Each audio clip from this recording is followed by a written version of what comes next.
Goldenglow is the 6-star drone caster that appears in the event A Light Spark in Darkness, the event which will succeed Invitation to Wine. I'll attempt to go through her skills, applications, as well as to contextualize why some sides of the community are either horribly overrating or underrating her. You might want to skip forward a bit if you're already aware of what her kit does. For starters, the Mech Accord archetype, i.e. the drone caster archetype, is one that has significantly lower base attack than other single target casters, but to compensate they manage to control a drone which deals ramping arts damage depending on how long they are attacking the same enemy. Without any skills active, the drone attacks the same target as Goldenglow, so the damage ramps by her attacking the same target. In practice, this means that when attacking the same target over a long duration, she has significantly more DPS than other single target casters, however falling behind when switching targets rapidly, especially against slightly weaker enemies. She has two incredibly strong talents, the first allowing the drones to sporadically explode, dealing massive AoE arts damage whilst also retargeting,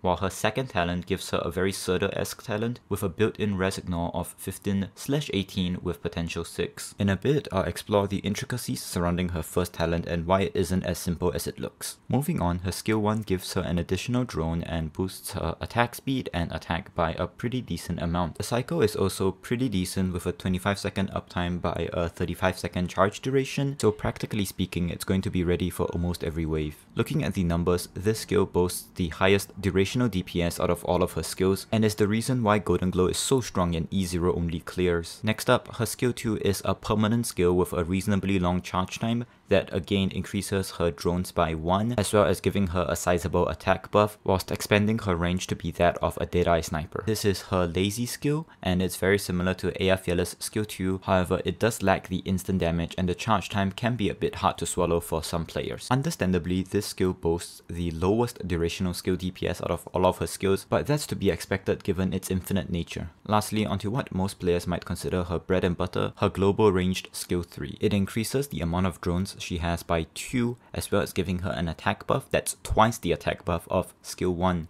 In addition, her drones now inflict slow for half a second. Cycle wise, this skill is on par with skill 1, but to compensate for the global range, this skill has a tiny bit less durational skill DPS. Expounding on talent 1 a bit further, it's not as simple as it seems. Although the in-game tooltip says it's a 10% chance to explode, each drone in actuality only has a 1.5% chance that increases by 1.5% each time it does not explode. Following 40 instances where the drone does not explode, it is guaranteed to explode. This probability is reset to 1.5 upon explosion and it is not shared across drones, meaning the odds for one drone to explode twice in a row is incredibly small, but the odds of multiple explosions happening in a row on say skill 3 is actually significantly higher because each drone has its individual odds. So why does the game display 10%? Well, it's just the rounded statistical average that Hypergrowth put in there to make it less confusing. For a lot of players, however, this wouldn't be really impactful. However, the second intricacy about her talent is one that would affect basically everyone. Note that the drone's damage is increased by how long it's attacking the same target. So when the explosion happens and the drone is returned back to Goldenglow, the drone's ramp is reset and thus deals significantly less damage. However, there is something very inaccurate about this description, saying that it will return to the operator's side. In actuality, on skill 3, if the drone explodes and it does not retarget, the drone maintains the pre-explosion ramp damage. This is the defining key factor in selecting between skill 1 and skill 3, as well as partially why some players dislike Goldenglow's skill 3. In a lot of situations, Goldenglow's skill 3 is actually used to take care of the trash mobs accompanying the boss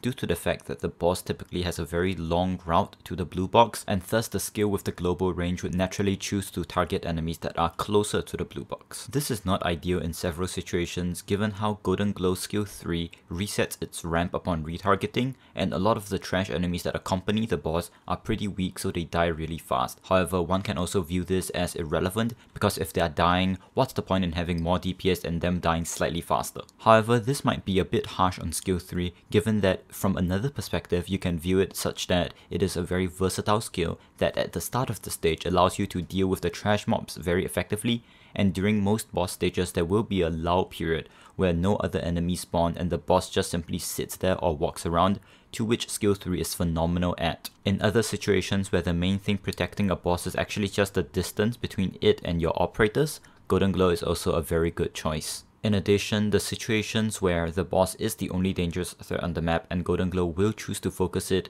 isn't that uncommon either, as can be seen in stages such as DV-8. In the circumstances that skill 3 doesn't fit the bill for a planned strategy however, skill 1 might be the more optimal choice given that you can restrict her range to the point where it can only target the boss and therefore can allow her to ramp up some very good amounts of DPS. Ignoring all the bells and whistles of her skill 3, Goldenglow on skill 1 is still a phenomenal single target option, at least in the context of ranged arts. Kyobee and Eyjafjalla are her only contenders, and the 18/15 res ignore from her talent is really something that gives her a step up over the others. Although if we look at pure DPS charts of Goldenglow skill 1, Eyjafjalla skill 3 and Kyobee skill 2, we can see that Goldenglow actually loses out to Eyjafjalla if we look at the total damage charts as well as to weigh them against the skill DPS stuff. Goldenglow comes out as a very clear winner. Although I cannot properly quantify Kyobee's skill 3 given how defense and res both affect its damage, it can be said that even at like say 1500 defense and 30 res, which are basically ideal conditions for Kyobee, Goldenglow still manages to come out on top as a purely single target option. Before continuing further on skill 3's benefits, I'd like to spare a bit of time to talk about skill 2, which I believe is a very overhyped skill in EN, mainly due to the prevalence of IS2 creators showcasing it as a great lazy skill, to which I mean no flame to them whatsoever. It's just that such a long wind up for a skill that has no utility whatsoever and requires another unit to help her hold the lane, and sometimes can't even do that, is not very appealing for the majority of Arknights players, and something like Eyjafjalla's skill 2 will suit them more, given that when you're holding a lane you're looking out more for maybe AoE damage as opposed to the persistent single target damage that Goldenglow skill 2 promises. Again, however, there will be situations where skill 2 is the premier choice, such as again in DV-8,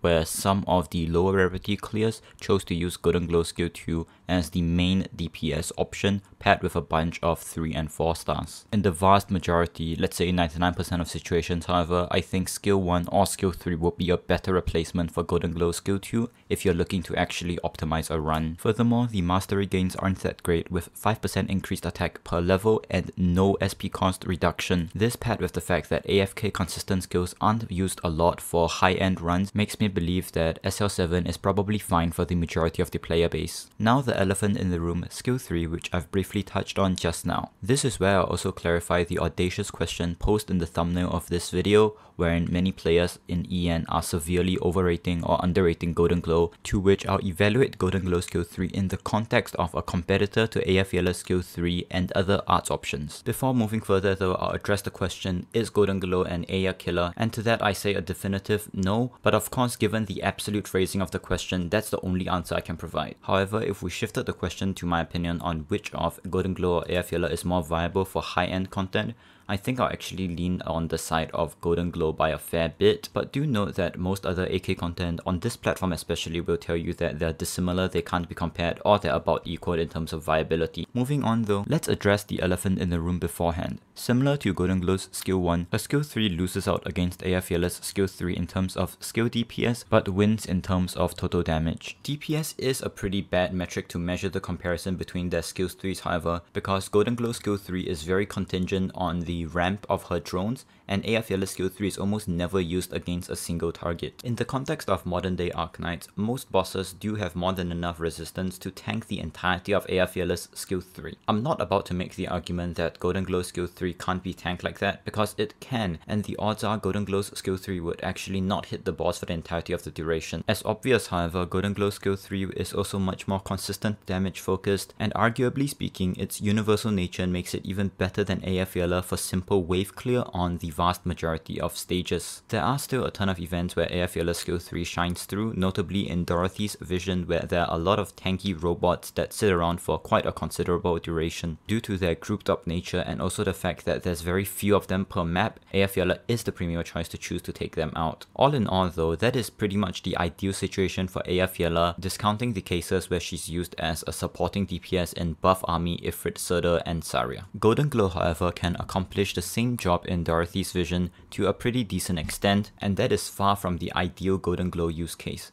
Majority of where she's showcased is due to the fact that she's a very comfortable unit to use, and it's part of the reason why CN has her listed as one of the best blind run units. Her ceiling for usage is, in my opinion, significantly higher than Eyjafjalla given the skill expression potential in the infinite range skill cycling, coupled with the more generalized viability of having 18 Resignor. It might even be a stretch to say that neither of them encroach on each other's territory to a significant enough extent, because Eyjafjalla, for all she's worth, is basically not seen as a pure ST caster in many of the community's eyes, either as an AoE caster with skill 2 or as a burst heli drop with skill 3. Goldenglow more or less embraces the ST caster archetype with skills 1 and 2 and brings with it skill 3, offering a ton of gameplay potential with a low floor and high ceiling. Neither of their skill 3s can be described as mainly boss killing skills akin to Surder or Schwartz, and outside of the aforementioned situations where Goldenglow skill 3 gets to target a far away solo boss, I think many players will be slightly disappointed if, say, they try to use her skill 3 on a stage like M8-8 and expect the same performance they get from using Surder to melt Mephisto. All in all though, she's a unit with a ton of potential and really does a good job revitalizing the single target art scene, given that the last option we had for that was Surder. If you're not that interested in Fiammetta, Horn or Irene, I highly recommend pulling for Goldenglow. She'll significantly alter the way you approach stages and arguably make them more fun, plus she's really cute as well. Thanks for watching, and may you get Goldenglow in your first 10 pool.